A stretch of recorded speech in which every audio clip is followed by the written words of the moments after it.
স্বর্ণ হবে না কেন, রূপা হবে না কেন, পিতল হবে না কেন, তামা হবে কেন?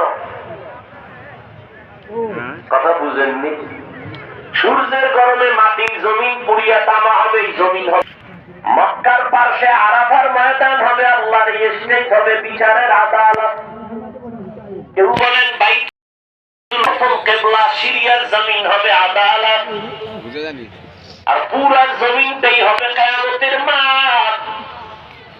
সূর্যটা নিচে এসে যখন তাপ দিলে জমিন তামা হয়ে যাবে কেন? স্বর্ণ হবে না কেন, রূপা হবে না কেন, পিতল হবে না কেন? তামার মধ্যে যেই গুণটা আছে এটা স্বর্ণ রূপা পিতলে নাই। বলে একটা তামার বড় পাত, বড় একটা অংশ। স্বর্ণের এক মাথায় যদি গরম করো, ভিন্ন মাথা গরম হবে না। লোহার এক মাথা গরম করো, ভিন্ন মাথায় হাত দেওয়া যাবে, গরম হবে না। পিতলের এক সাইড গরম